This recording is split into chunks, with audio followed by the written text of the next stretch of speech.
would you go ahead and find your way? We'll start in John 3:16 today, but we're going to land most of the rest of our time together in Colossians chapter 1. We'll look at verses 15 through 20.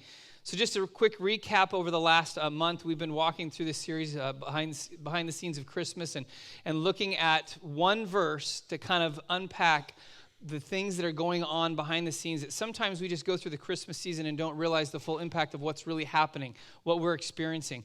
And so a couple weeks ago, we talked about the primary motivation for what we experience at Christmas is found in the fact that God loved the world. God loved people, and that's what motivated him to do the next thing, which was the process of sending his son and giving his son to us. That was how he expressed his love. That was the last couple weeks. And then today, in fact, last week we spent some time talking about what God gave us in his one and only, his only begotten is what the Bible talks about, what the uniqueness of who Jesus is.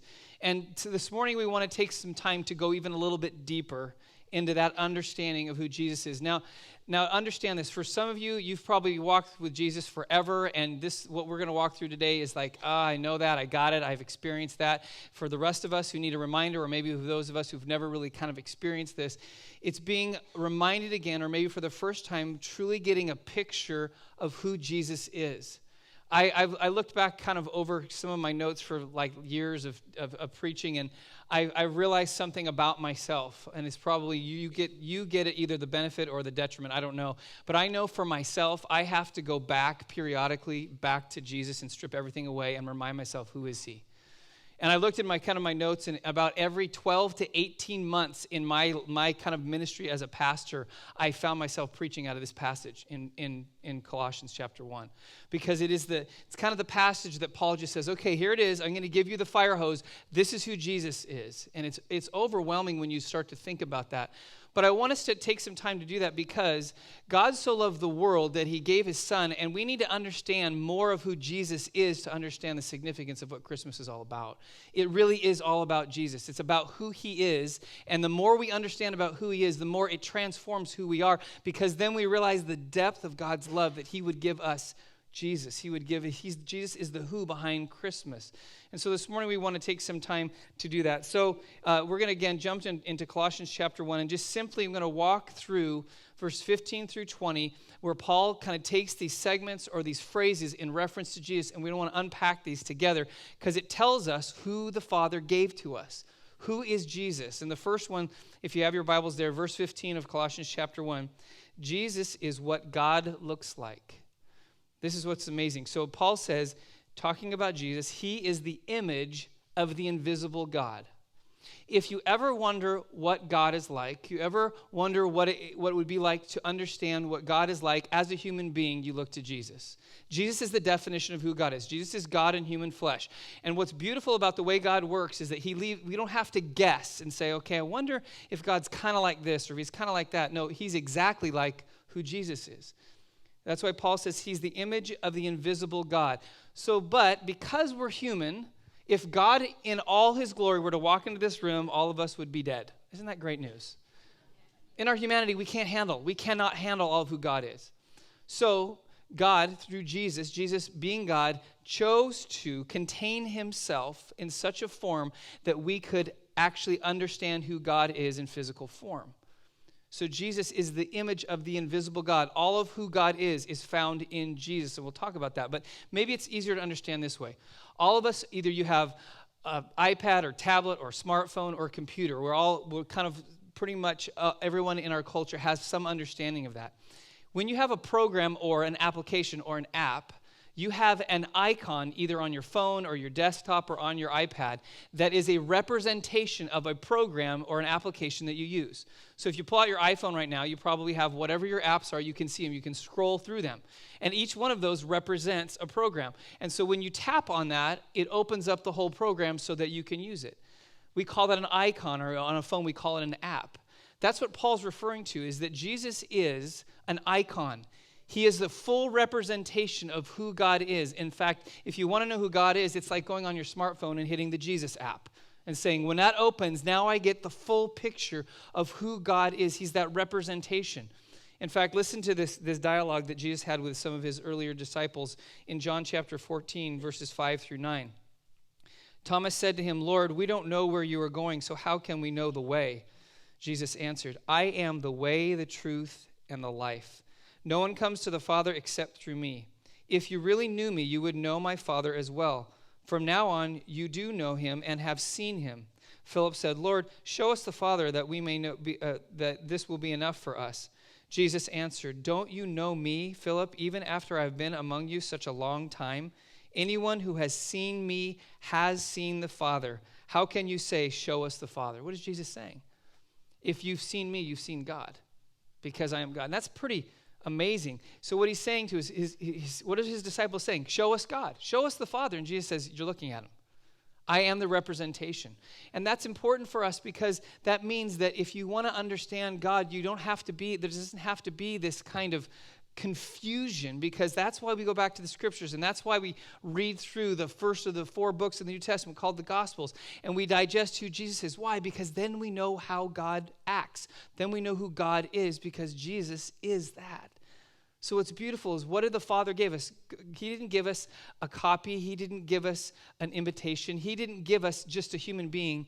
He gave us God in human flesh, who's Jesus. That's the gift that he gave us. Second thing, look at going on in verse 15 and then the first part of verse 16, is that Jesus is the creator of all things. So Paul goes on and he says, he's the firstborn over all creation. For by him all things were created, things in heaven and on earth, visible and invisible, whether thrones or powers or authorities or rulers or authorities. So capture this. Paul makes this list to say, listen, everything created is created by Jesus. So he goes kind of lists. He says basically earthly things, physical things, the reality that we are familiar with. So all of our 5 senses, the things that we can see and we can hear and we can touch and we can taste and experience, all those. Jesus created all of those. There isn't something that he didn't create. He created all of those and the origination of all those things. He also created everything that we can't see. Everything in the heavenly realms, that someday when you and I, if you follow Jesus in eternity, you get to be with God, we will see the other side of the two-way mirror we call life. And on that two-sided mirror, we only see one. We see our reflection. But when we are with God, we will see the other side. And in seeing the other side, we will start to see all the things that Jesus created that we haven't even seen yet, because they're unseen. And we'll go, oh, wow, now things start to make sense. Now things start to fit together. Jesus has also created all power and authority. And this one's hard for us to grasp. Every person who holds authority in this world, that authority was created by Jesus. Now, that doesn't necessarily mean that the person who's using the authority is doing it the right way or using it for godly purposes. But just because of the way God functions, as he does with all humanity, he gives us the capacity to choose what we do with the life that he's given us, as well as the authority that he's given to us. So Paul's listing all these things and saying, listen, he's created all these things. Everything that you ever experienced, everything that you ever seen, everything that you know, Jesus is the author of all of that. For me, sometimes I have to sit and remind myself how puny I am compared to how great God is. Anybody ever do that, just to remind yourself you're not God? I need that often as a pastor sometimes, okay? But there's moments where you just have to be reminded, in all of what God created, he's so much greater and so much beyond who I am. Then it makes me think of my current circumstances, and they pale in comparison to who he is. In fact, I want you to watch just a short video. You might have seen this before, but it's a short video on the universe. And it kind of explains things. Pretty much, we're pretty small, God's pretty big, and Jesus created it all. So let's take a look at this together. For us, mostly stuck on our rocky little planet, the view of the universe begins with Earth. This is Earth, silicon and oxygen-based, with a metallic core. The surface is mostly water. It teems with life and rotates once every 24 hours while orbiting a star called the Sun every 365 days. This is the Sun, mostly hydrogen and helium. Its surface temperature is nearly 10,000 degrees Fahrenheit. For energy, our Sun converts 700 million tons of hydrogen into 695 million tons of helium every second. The Sun is part of a solar system that includes Earth and 7 other orbiting planets, from Mercury to Neptune. and it isn't a stationary system. Our solar system is spinning, flying through space at 134 miles per second, turning in circles as part of a vast collection of stars and star systems. There may be 200 billion stars in this collection called the Milky Way galaxy. An estimated 6 billion of those stars with planetary systems like ours. Our solar system orbits the center of the Milky Way on one of its outer arms. The Milky Way is one of more than 125 billion galaxies that make up the visible universe.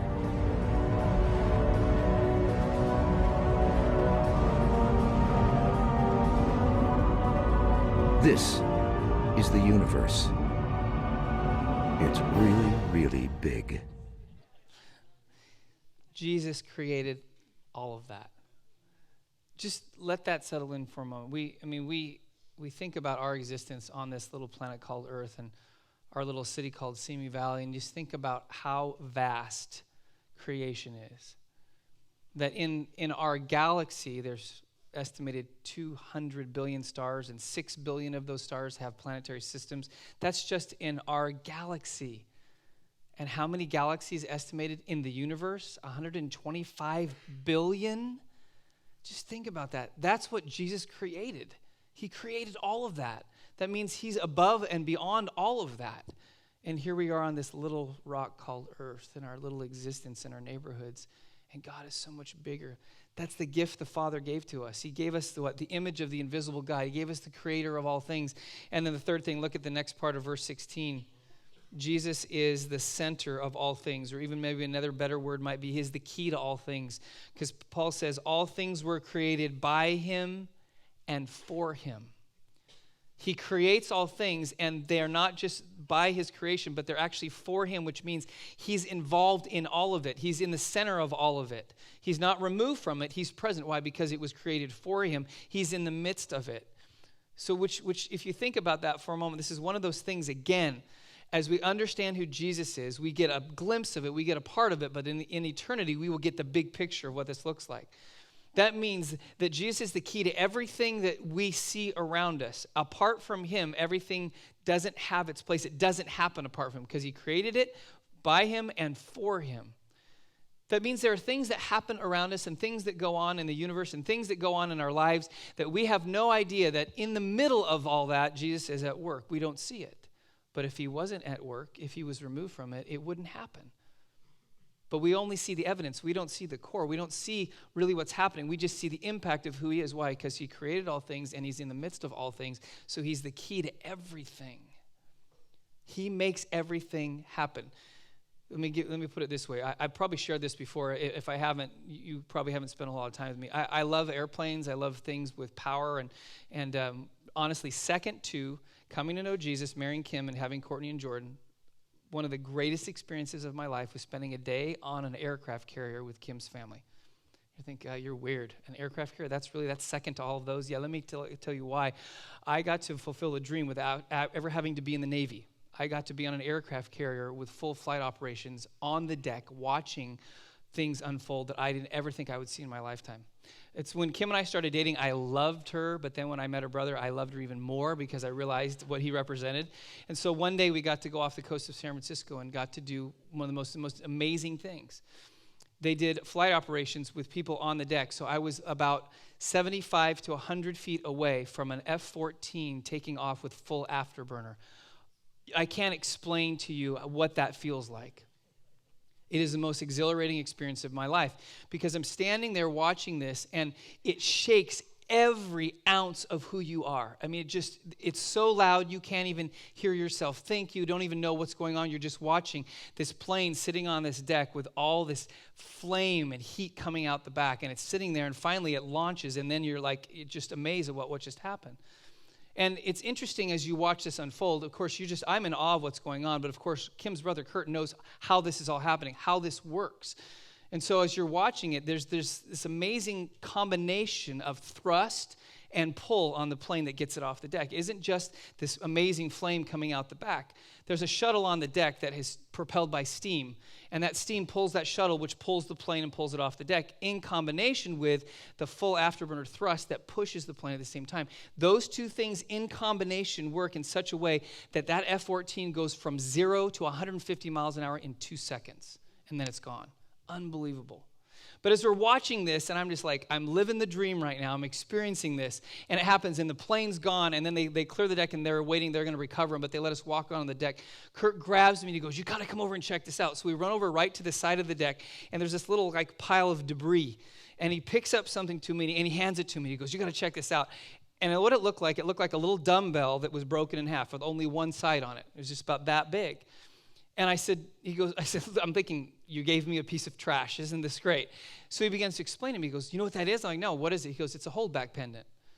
I said, okay, what's a holdback pendant? And he started to explain. He said, what you just saw couldn't happen apart from this little pin, this little pendant.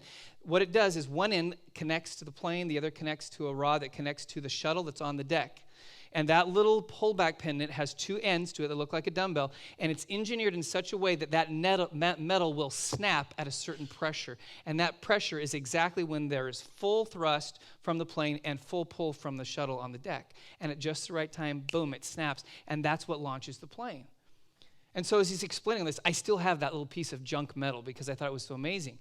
Is when you're sitting there, anybody watch the beginning of Top Gun? I know I'm dating myself, but yeah, it's a classic now, right? That's what you get to see, and I'm experiencing this. But all of that happens not necessarily because there's a shuttle or because there's thrust. It's because there's a holdback pendant that nobody sees. And apart from that little $100 piece of equipment that gets broken every single launch, that $30 million airplane cannot get off the deck. But nobody knows that unless you're in the Navy and you work on deck. The same thing is true in our lives. There's so many things that occur that we don't realize because Jesus is the center. Jesus is the key to all things. Behind the scenes, he's doing something that we have no idea that he's doing. And apart from him, it would never happen because he's at work, because he created all things. He's above all things, but it's for him. So he's in all things and he's involved in everything. And that's a part of our life. And again, that's part of what it means to have faith, is to believe that someday we will see the back side of the mirror and go, oh, I never knew Jesus was at work in that.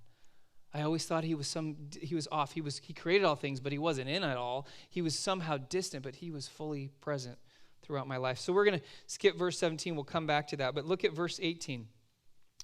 The fourth thing that's true of Jesus, and this is a very important point, is that he is the head of the church. Paul says, and he is the head of the body of the church. Why is that important? That's great. Okay, it's pretty cool that he created everything. He's the image of the invisible God. He's the center of all things. But wait a second. What's the big deal? He's the head of the church. What does that even mean? That means that really it is all about Jesus. That means that the center of what God is doing is not the church. The center of what God is doing is Jesus. The reason that's important, and I know it's especially important for me as a pastor, I am not the center. I am not the Lord. I am not the head of the church. Jesus is. Now, some of you get that, and some of us don't get that because what do? We think that somehow that if we have the right pastor and the right leader, then somehow, the heavens part, the angels sing, and everything's wonderful. And it's all about the pastor when it's not. It's all about Jesus. And that's sometimes we miss that. And when we miss that, what we do is we become about pastors and churches and not about Jesus. The ultimate goal of Christianity is to not get people to go to church. That's not it. And we make that's the end all. I could just get him to go to church. Why? Because then the pastor's going to give him a great message and he's going to save him. Sorry to burst your bubble. That's not what happens. Because the tragedy is in our culture, we can get people to church, and the tragedy is some of them never get to Jesus. The worst thing you can ever do to a human being is church them. We shouldn't be churched. We need to get people to Jesus. And I know I've discovered in following Jesus, if I get people to Jesus, they eventually find their way to church. But I've led people to church, and sometimes they never find Jesus. One of the things that helps me is that I remind myself is that because I'm not trying to attract people to me, I'm trying to attract people to Jesus, that I'm more of a matchmaker, if you will, than anything else. I'm trying to take this person over here and help them find Jesus, and I'm not even, eventually I should not even be part of the mix. It should just be them and Jesus. And if that's happening, then I know that I'm doing what God's called me to do. I'm not getting in the way. Anybody ever been a matchmaker with two friends? You try to bring them together. You try to introduce them to each other. You're hoping that somehow love will come from this and marriage and bliss and all these kinds of things. And I know Kim and I have done that with some different friends. Sometimes it's worked out. Sometimes it hasn't. In fact, one time, one of her close friends, we tried to connect her with a guy who was one of my roommates in college. And they never really ever went out. They just kind of hung out for 20 minutes. And that's as long as it lasted. And so we kind of pushed them together, like, yeah, you guys should go do something. And so they were just kind of talking. This is like the precursor before ever him asking her out on a date. And so he just was really awkward and wasn't really good with communication. And you could tell he was nervous. And so they were off somewhere talking and everything. We didn't know all what was going on. And so later, Kim's friend comes back. We're like, well, how did the conversation go? Tell us what happened. She goes, oh, it's not going to happen. We're like, you haven't even gone on a date yet. Give the guy a shot. She goes, no, it's not going to happen. He's so awkward. He just doesn't, he can't even communicate what he's trying to say, and he's not thinking when he's speaking. And so we're like, what happened? She said, well, we're just talking and having just an average conversation, and he brings up dental work. And he starts talking about the dental work that he needs done. And it's just a strange kind of icebreaker, when you're going to ask a girl out on a date, right? And so I said, well, that's kind of weird. She goes, no, that's not the weirdest part of it. She goes, then he says to me, he goes, yeah, I need some dental work. He goes, have you heard of that company 1-800-DENTIST? She goes, oh, yeah, I've heard of that. And this is the next question he asked. Do you have the number for 1-800-DENTIST? And she just looked at him like, we're done. We're not going anywhere. And he just wasn't, so that didn't really work, okay? So later on, we did connect her with another one of our friends. They got married. They're happily married, and everything went wonderful. But that matchmaking experience didn't work. But what is our role? If Jesus is the head of the church, he's the head of the body, he's the one that's Lord, he's the one that saves people, then what is our job? To get people to Jesus. That's what we've been trying to do as a church over the last few years, is to not get people to church. It's get out into our community, into our neighborhoods, into our families, into our jobs, and let people experience who Jesus is. Then we don't have to worry about the church thing. They'll come to church. Why? They want to be with God's people. Now, sometimes people come to church and they find Jesus. I'm not saying that doesn't happen, and thank God it does. Many of us have experienced that. But the focus right now is to get people to Jesus. That's the most important thing. So going on, the fifth thing that we need to experience and we need to understand about who Jesus is in verse 18 as well, and that is that Jesus is the power over death. He is the power over death. Paul says he is the beginning and the firstborn from among the dead, so that in everything he might experience the supremacy. So what's Paul saying? He's saying, listen, Jesus is the one who first resurrected. Jesus is the one that has power over the greatest hindrance, greatest fear, greatest barrier, greatest wall that humanity has, this thing called death. Jesus has power over that. How does Jesus have power over that? Because Jesus, being fully God and fully human, came, and not only we celebrate Christmas as his birth, but he lived a perfect life, and he went to a cross to be executed, not because he was guilty, but because he took on the guilt and the sin of us on himself as a perfect sacrifice to pay for our sins so that we could be with God. But because Jesus was sinless, death had no power over him. The only place that death has power as a point of judgment and punishment for sin. If there is no sin, death has no power. That's why the grave couldn't hold Jesus. So Jesus has this power over sin and death. And because of that, this is what it means for us. The Bible's pretty clear. When you say yes to Jesus, this incredible, crazy exchange happens. God looks down at us and says, okay, I'll take your sin, your brokenness, your failure, your suffering. I'll take that. I'll put that on Jesus. He'll pay for it with his life. And then in return, I'll give you his righteousness so that when you stand before me, you stand before right and pure. Therefore, guess who gets to experience resurrection? We do. Because Jesus dealt with sin and death, that's not an issue for us anymore. Now, physical death, the fact that this life will end, that's obviously a reality, but that means death doesn't become the end. Death becomes a doorway into the future. It becomes a doorway into eternity with Jesus. And the reason that's so important is because death was the end, but now it's not.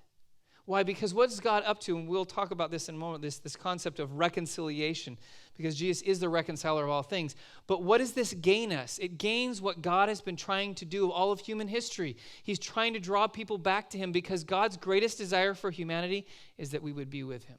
That's God's greatest desire. In fact, so what is God in the process of doing? Why is it so important that Jesus has power over death? Why? Because if we see death and understand death is not the end but a doorway, then what do we get to enter into is what God started at the beginning of time with Adam and Eve in the garden. God created human beings to directly relate to him in relationship. That's the way he designed us. And because of that experience, that means that Adam and Eve, in their capacity to make a choice, chose to be their own God. Therefore, we lost relationship with God. But just for a moment, could you imagine what it would be like to live in a context where the God of the universe could come walk in your garden? Come walk into your living room. Come be in your life face to face. Experience that. Can you imagine? What would that be like? That would be incredible. That's what God designed for us. But we lost that when we chose to be our own God. And that's why Jesus' power over sin and death gives us access once again into what God is now going to restore, which is that kind of tangible reality of relationship with the God of the universe. So at Christmas time, when it says, for God so loved the world that he gave his one and only Son, what is he giving to humanity? He's giving us the opportunity to experience life, to experience relationship, to be related to him the way he designed us to be. It's this beautiful picture that Paul highlights for you and I. Then there's a sixth thing. Look at verse 19. Jesus not only has the power over death, but he is God himself. Paul says, for God was pleased to have all his fullness dwell in him. It doesn't say that God was pleased to have 50% of his fullness dwell in Jesus, or a percentage, or that God sent some human form of a God, or that God gave some imitation or some representation or some fake in order to try to prove a point. It says that all the fullness of who God is in Jesus. That means Jesus is God. That's an incredible reality. Not a God, the God. And because of that means that what God was willing to send to us, the Father was willing to give to us, was fully God. He gave us God. That's why the name was given to Jesus, Emmanuel, not a God with us, or even just the Son of God, which is a name given to Jesus, but the God of the universe given to us to be with us. Not a fake, not a phony, not an imitation, not a substitute, the real thing. The real thing. One of the most disappointing things for humanity is when you and I think something's real only to discover that it's fake. Then we feel like we're a fool because somebody's played a trick on us, as though God somehow would do that to humanity, saying, yeah, I'm going to give you something that looks like God, something that acts like God, but isn't really God. That's not the way the Father worked. We hate being taken. We hate putting our faith and trust in something only to find out that we got taken. And God is not in the business of doing that in the lives of humanity. He doesn't do that. He gives us all of who God is in Jesus. Anybody ever bought something that you thought was real and only to discover that it was fake? Anybody willing to admit that you got suckered into something? There's a few hands going like this right now. I'm going to raise it above the chair. No, I don't want to bring it right now. We've all done something and we look back like, One of my friends wanted a pair of Oakley glasses, and we were in Bible college. And when you're in Bible college, you don't have any money. The funny thing is when you graduate, you still don't have any money. So, but he really was like trying to save up, and he wanted a pair of Oakley glasses. And so one day he shows up, and he's got a pair of Oakley glasses. And I'm like, dude, you got a pair. He goes, you wouldn't believe the deal I got. I'm like, well, what did you pay for them? He goes, $20. I'm like, are you serious? He goes, yeah.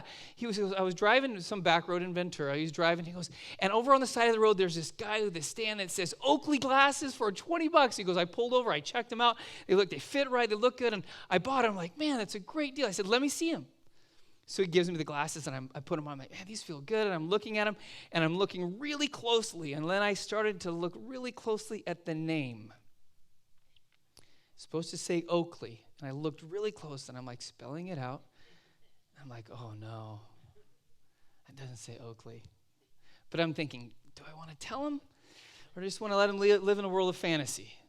I'm like, I got to tell him. So I looked at him and said, that doesn't say Oakley. He goes, yes, it does. I said, no, it says Okie. I said, look, there's no L. It's not Oakley. And he looked at it. He was devastated. He's like, I can't. I mean, $20 was a lot to a Bible college student. He's like, I lost my $20. So he went to try to hunt the guy down, and he was gone. There was no more guy on the side of the road. And he was so frustrated. And to this day, I still will mock him. How are those Oakley glasses working for you? Now, it's funny to laugh at, but what if God played that kind of game with us? He said, okay, just like God, here he is, Jesus, he's just like me, and really in reality he was less than God. That would be God playing a cruel joke on us. And if you remove the full capacity for Jesus to be God, then you and I start to chip away at what we believe is true about who God is. That makes God a liar. That makes him playing games with us. And God doesn't deal that way. He gave us the fullness of who God is in Jesus so we could experience life with him. And so there's two more things. The seventh thing, look at verse 20 in Colossians 1. Jesus is the reconciler of all things. Paul says, and through him to reconcile to himself all things, whether things on earth or things in heaven, by making peace through his blood shed on the cross. This is the concept to end all concepts. Why does humanity exist? Why are we here? Because God wants to be with us. He wants to reconcile us back through Jesus to him. What we lost in our humanity, what we lost in our sin and trying to be our own God, God is trying to make a way. He gave an answer with Jesus' life on the cross to say, you can be with me again. So he's reconciling, which means reuniting, reconnecting us back to God. This is so significant.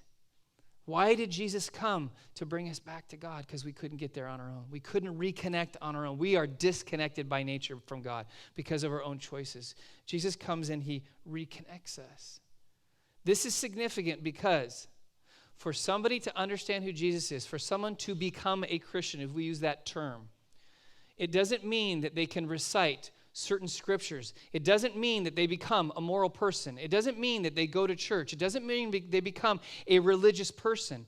It means they experience reconciliation with God. That's different than sometimes how we put off to people what it means to be a Christian. Because what we normally do is we deal with somebody's outward behavior and say, you know what? You need to change that. You need to adjust that. If you're going to be a Christian, you have to act different than that. And so when we approach people, the conversation isn't about being reconciled back to God. The conversation is about how you're wrong in your lifestyle and you need to find a way to be right so that you can be right with God. That doesn't save people. That's a religious experience, and that has failed over and over and over and over again. The beauty of reconciliation is it's a relational thing. It's not a behavioral thing. It's not a behavioral transaction with God that, okay, I get my act together and now I get to be in relationship. No. I get reconciled relationally back to God, and guess what happens? When somebody truly experiences reconciliation with God, issues of morality and behavior and belief systems start to change, not from the outside in, that's religion, but from the inside out. We spend so much time getting hung up on people's behavior when Jesus never got hung up on that. His focus was their heart, and he knew that their issue was a relational issue, not a behavioral one. And this is so important because if we're going to really see people find Jesus, then the conversations we have with people who don't know Jesus have nothing to do with their behavior. It has everything to do with what Jesus wants to do inside of them. Anybody ever experienced this? Every year when I open up the boxes that I've stored my Christmas lights in, they worked fine when I put them away, but some demon got in there and they stopped working. Anybody experienced that? The same demon lives in your garage too? I'm serious. I don't know how that works. They all are fine. No lights are broken. All connections are there. And then suddenly every year I pull them out, I lay them out in my garage. Sure enough, there's at least part of or a whole string that's out. I don't know how that works. But I know one thing that frustrates me about Christmas lights is that when you have a string that's all out, what does that usually mean? That means one bulb is out. And you may have a string of 50 lights, and all of them are out, and you know one of those 50 is the culprit. And if you're like me, I get a little obsessive. I'm going to find the stinking one bulb that is not working. So what do? You spend all this time all the way through, and it happens to be what? Bulb number 49, right? Why do they not work? Why does it all come down to one bulb? Because that one bulb represents connection. And if that bulb is out, then the electricity can't flow through that bulb to the next one to string out the whole light so that all of them light up. See, that's the reality of what happens when we are unreconciled with God. We're disconnected. And even in our best efforts, we can't be fully illuminated in who God created us to be until there's that connection. We can make a really good try at life, and we can do a lot of wonderful things, but what answers to the deepest need in our soul is to truly be alive. And the only way that happens is when we're connected to God. And that's why it's so important to understand when we see people and we're offended by their behavior, you have to look beyond that. You have to see that there's somebody who's been disconnected from God. And what they need is not somebody to come along and tell them how to change their life, but someone that comes along and says, let me introduce you to Jesus. Let me reconnect you with the God who created you. Let me let you experience what you were created to be. That's the conversation. That's the beauty of Christmas, is allowing people to understand that's who Jesus is. He connects you back to God, and then the light comes on, and then you start to see the world differently. You start to see your life differently. That's the beauty of God's relationship with us. That's the beauty of reconciliation. And then finally is this. Jesus is, in verse 17, we're going back to conclude with verse 17. Jesus is the one who holds everything together. Everything. We touched on this earlier, but Paul says in verse 17, he is before all things, and in him all things hold together. Jesus is the adhesive that holds everything together.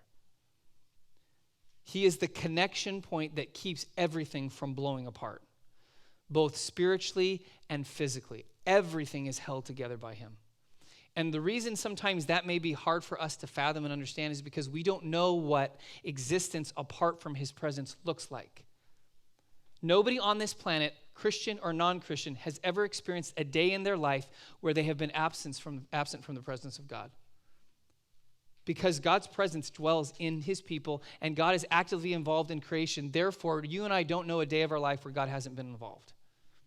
Jesus hasn't been holding things together. Holding things in our lives spiritually together, emotionally together, even though you feel like you're falling apart. If Jesus removed himself completely, everything, every aspect of who we are, body, soul, spirit, universe, creation, planet, relationships, explodes. Falls apart. Because he is that glue, he's the adhesive that holds everything. He is that gravity, he is the magnet that holds everything together. And that's so important because that means that God loves me enough to hold my life together so that I could somehow be reconciled back to him. That God keeps me together enough that I have the capacity to respond to his invitation back into relationship. Now, let's just take this at a physical level. And if you've probably been familiar with this, a number of years ago, Louis Giglio, who's the head of Passion Conferences, talked about a little protein molecule called laminin. Laminin is the most amazing thing that I am not a molecular biologist, and I don't pretend to be one. But I can read and I can watch videos, okay? I can do that. But in the human body, there's a protein molecule called laminin that is the cell adhesion molecule, which means it holds our cells together. It's like glue. It's what literally mends everything in our physical bodies together and holds it in such a way that we can stand upright, that we can actually, things can organize, and that we can live and we can breathe and our hearts can beat. Apart from laminin, we blow apart. We can't exist. But this little molecule that God created fits its way into our human existence and holds our physical reality together. Now, if you haven't seen this before, take a look at this now. This is a scientific drawing of the protein molecule laminin. This is what it looks like. Does that look familiar? If you haven't seen this before, this is pretty amazing. Now, I've heard people that's just a drawing, and but when you look at it scientifically, look under a microscope, it's the form of a cross. It is. That's the way this molecule is formed. Do you think that's an accident? No, I don't think it's an accident. Let me tell you why. God knew that humanity would choose one icon to represent Jesus. And we're not just talking about in Christianity. Every single person in every world religion or in the capacity of understanding religion in our world today, if you show them a cross, they know who you're talking about. Now, there's some that maybe haven't been reached or have no capacity for any kind of concept of religion. The cross may not mean anything to them, but for the majority of people on the planet, the cross means something. It's a representative of Jesus. And isn't it interesting that God would form a molecule that holds our bodies together based on the execution form of his son that paid for the sin of all the world to hold all things together? I'm convinced, I'm not a scientist, but I don't think that's an accident. It is a reminder embedded in our DNA to say Jesus holds all things together. And apart from his life, his death, his resurrection, everything blows apart. That's why when we take a step back at Easter and we say, oh, isn't the baby Jesus cute in the manger? the little straw and, the animals and Mary and Joseph and the wise men who were never there, by the way. They never made it to the manger. It took them a while to get there. We have the beautiful picture of the nativity of this beautiful little baby. Understand that baby is this God that the Father gave to us to hold everything together. Why? Because for God so loved the world that he gave us his Son. He gave us all of this. You're thinking, wow, that's more than I thought. Yeah, Jesus is more than we think. And this is significant. And I'll close with this in just these few moments. One of the struggles and the tensions I have every year, Kim will tell you this at Christmas time, is that we get so enamored with Christmas and we forget who Jesus is. Now, all of us go through it every year. I watch it in conversations with people. What happens in December? We get overbooked. Everybody's tired in December. Oh, I'm exhausted. Got another party to go to, another event here. Got to do this. Got to go Christmas shopping. Okay, those people are so rude in the stores, right? Anybody relate? I'm spending way too much money. I'm going into debt. Now I'm going to pay off this one present over the next 3 years, right? We have all this stress. And we all say, oh, Merry Christmas.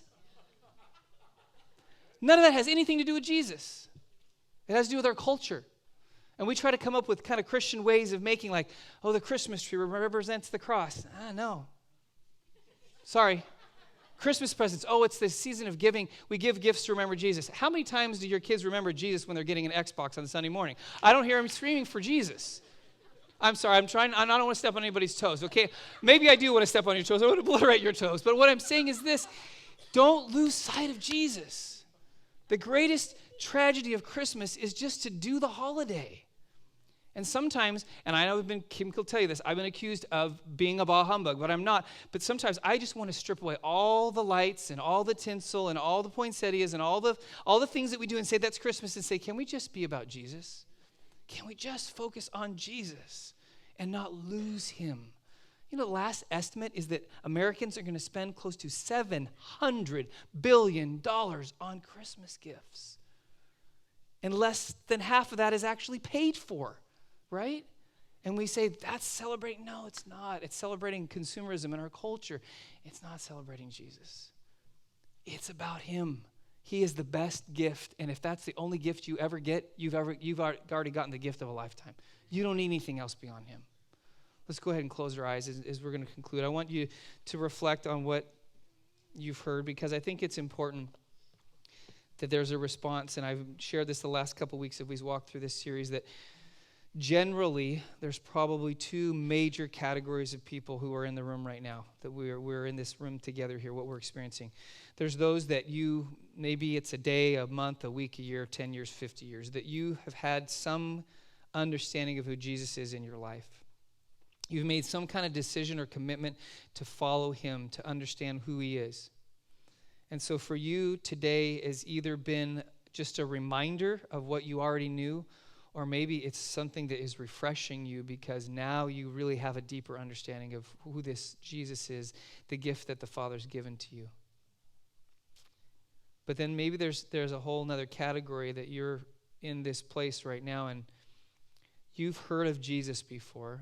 You've even celebrated Christmas before. But maybe, in all honesty, if you're honest with yourself, this is the first time that somebody's pulled back the curtain. And maybe for the first time, you're starting to get a clear picture of who Jesus is.